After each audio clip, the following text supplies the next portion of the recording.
Hey guys, subscribe for daily content. And if you're shopping for gear, make sure you check out the description for the newest items at some of the very best online retailers. There's also links for some of the items that I personally recommend. Thanks! What's going on YouTube? Metal Complex here, and today I've got another interesting knife review / knife overview to share with you guys. This is the Kizer Laconico Vanguard Gemini. I cannot believe that I have never reviewed the Gemini. It's been around for a really long time, and I went back and looked through my content, and sure enough, never had. So I'm late to the game on this. Sorry about that. But I still want to give my thoughts on it for anybody who is not familiar with this knife or just curious. This is available. It's actually available in many forms. This is the least expensive version at about $75. We'll talk about that price. There's a carbon fiber variant for a little bit more. Some other different colors in micarta, and then they have the titanium variant that's a little bit more than that. I'll make sure that it's all linked right down below so that you can check it out if you want to. Thanks to Kizer for sending this in for me to take a look at. Thanks to my patrons for supporting me, and please make sure to follow me on Instagram at metal_complex. All right, let's go ahead and get a measurement of this guy. Overall length of the Kizer Gemini Vanguard variant, 7¼ inches. Blade length is coming in definitely a hair over 3 inches, so watch that if that's a legal problem in your area. And the cutting edge is also coming in at about 3 1/8. Let's go ahead and do some size comparisons, just a few here today, up against the Ontario Rat Model 1 and the Ontario Rat Model 2. This guy is definitely about the same overall length as the Ontario Rat Model 2. It's just a little bit taller. How about up against the, well, I was going to say Demco 80 20.5, but I guess it's not down here today. So we're going to put it up against the Spyderco Para 3, definitely in a similar size category as the Para 3. And last but not least, the Benchmade Bug Out. Let's go ahead and take a look at the action on this guy. This particular variant is a recessed liner lock, which I really like. I believe the titanium variant is a frame lock. Yeah, the action's actually really nice. This is typical Kizer. I slipped off the flipper tab there a little bit, but truthfully, the detent and just the general feeling of the inside of the pivot, it's all really good. Ray Laconico, his designs are pretty straightforward, but we've also come to easily recognize when a design is from Laconico, and this is, obviously one of those. But he generally gets the detent correct, he generally gets the shape of the flipper tab correct, and this is it's par for the course. It's good. Let's go ahead and do carry profile. So thickness up against the Spyderco Para 3. This guy's pretty thin. It's actually close to, I know these are aftermarket scales, but these are about the same. It's close to what the Bug Out is. A little bit more though. Length and height up against the PM2 and Para 3. You can see here that this guy is actually not even as long. Well, no, it's almost, it's not quite as long as the Spyderco Para 3. Even including the flipper tab, it's not quite as tall. That humps a little bit more there. So this guy's probably, this particular one, this Vanguard variant, is probably not going to be an issue in the pocket for really anybody. You can see on the inside here these steel liners, which are present. They're recessed on both sides. They do have some milling holes in there, so they have reduced the weight even more. Let's go ahead and weigh it. Materials, by the way, are N690 for the blade, which is okay. Micarta, and then recessed steel liners. Weight is 2.79 ounces, making this very good in the ratio department. Like I said, I don't think most people will have an issue carrying this knife. Pretty pocket friendly. Let's go ahead and do a hardware check. Get out my tools as per usual. My tools are very inexpensive and very recommendable. You can find them right down in the section of my description that talks about the tools I use on this channel. I think the pivot's a no, okay, I was wrong. Because it looks like a T10. I guess it's a T8, and I probably should have known that. It's usually T8 for the pivot and then T6 for the body screws, which looks to be the case here. They are minimal though, and this is a pretty straightforward setup, so it shouldn't be difficult to take apart. Make sure you've got quality tools and a place to put your hardware, and you should be good to go. We already weighed it. Calipers are over here today. So blade stock thickness, my guess is 115 thousandths. Let's see if I am correct. Come on. That's a little bit low. 110 thousandths it looks like. That doesn't surprise me at all. Okay, meat and potatoes time. Really straightforward design. Ergonomically, I can just barely fit 4 fingers on there. It's pretty good. It's not exceptional. These are pretty hard angles, but I would say hard angles. It's obviously a 90-degree angle here. There's not a lot of chamfering. There's some contouring on the scales, which, kind of helps in the comfort department, but the scales are pretty thin, so you're aware of these. I'm not going to say that it's too uncomfortable. I don't know how long I'd want to work with this knife.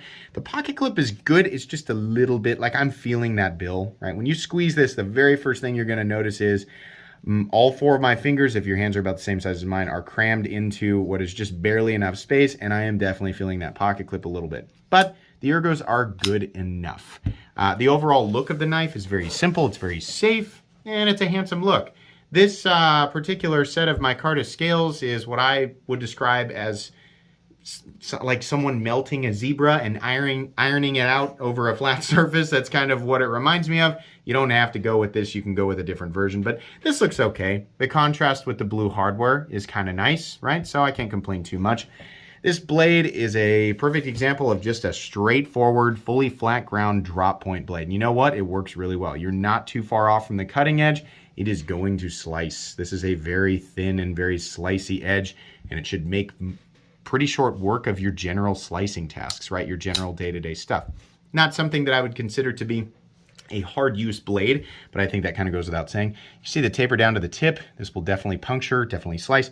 The cutting bevel is even and no nicks or rolls or anything like that. It looks good. I always appreciate Kizer's tumbled finish. I think it looks really good. Unfortunately, you know, we have this V347 1N4 code on there. It says N690 and then it says Gemini on the other side. I always say this with Kizer knives, we don't need this code. Maybe they have to put it on there. I don't know. And I don't need to see the name of the knife on the knife. I mean, I think that that's weird, right? Outside of that, it's not too bad. The billboarding isn't really hurting it in the sense of, you know, utility. So I don't want to sit there and complain too much. This knife has a lanyard hole. So there you go. We have a backspacer that is just pretty basic, pretty uninspired. But you know what? I mean, it didn't really need to be anything else. If it was titanium or something else, it may have pulled the balance off a little bit. The balance, by the way, is right behind the pivot. I mean, it is exactly where you'd want it to be balanced. The pocket clip is a little bit low, a little bit lower than it should be, in my opinion, because we have opted to prioritize this screw, which is obnoxious.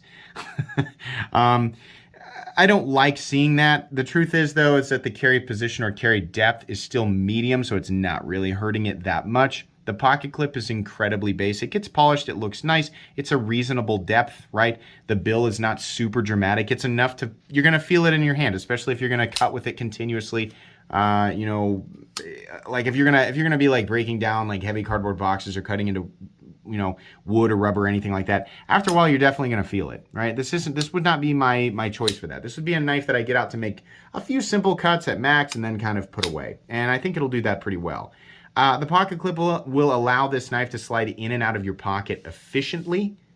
So, you know, functionally the clip does what it's supposed to do. I love that this is a recessed liner lock. In fact, this version, I would prefer this version over the titanium one for that very reason. Titanium frame locks are fine, but if I can get a version of the knife with a recessed liner lock, I'm going to go for that. Access to that liner lock is substantial considering they have carved out the show side pivot. It's very easy to disengage, no double clutch. It's just really, really simple to operate. I like that because I don't want to put unnecessary pressure on the lock bar while I'm trying to flip it. In some designs, it makes it a little harder to flip. I also like that I can squeeze this knife as hard as I want and it's not going to affect the lock bar or the lockup geometry. That's something that I appreciate. There is a stop pin back here in just the basic position. There's a little bit of shouldering. No blade play, up, down, left, or right. No lock stick, no pivot lash, and nice consistent action in here. Really nice detent. I like that snap. That's something I always look for. I want that to be a very definitive snap into place. Good centering there too. This knife does run on bearings, but you probably could have guessed that. Overall, this is just an incredibly straightforward, simple design. N690 is the one thing that I'm kind of feeling a little bit let down by, and some people prefer that steel and some people don't. Truthfully, I think it's just okay. This is a $75 knife, and N690 has kind of found its, you know, its comfort zone in this general territory. You know, the $50 to $80 range is kind of, you see N690 in there a lot. It's a bowler steel. It's okay. Not known for holding an amazing edge. Extremely stainless, though, and definitely easy to touch back up. These days in this price range, you know, the steel that I like the most is probably a toss-up between 14C28N and 154CM. Kizer is no stranger to 154CM, and I feel like they've got some in 14C28 in as well. Those steels just seem to feel a little bit more balanced and definitely seem to hold an edge a little bit longer for the other, attributes that you're getting. But again, that's just based on my limited experience with all of that stuff.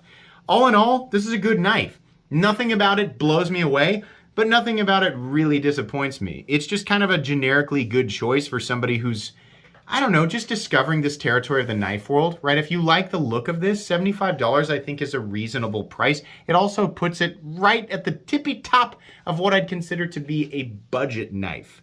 So for some people, that's going to seem kind of crazy. $75 to some people is going to seem really, really expensive for a pocket knife, and other people won't flinch at it at all. But as far as the materials go, the execution of said materials, the design, especially the blade geometry, that's the best thing about this knife is the blade geometry.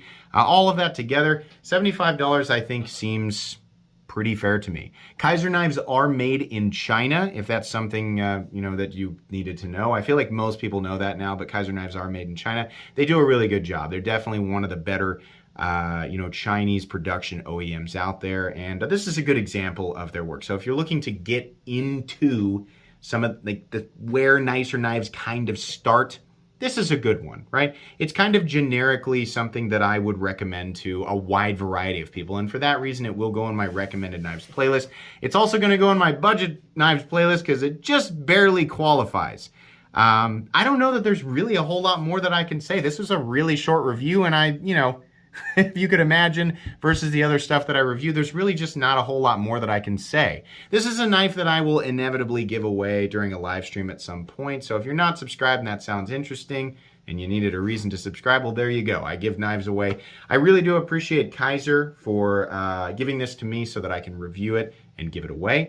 I'll make sure that this knife and all of the Laconico Gemini Kizer designs are linked down in the description, and I'll try and put Kizer knives in general down there as well.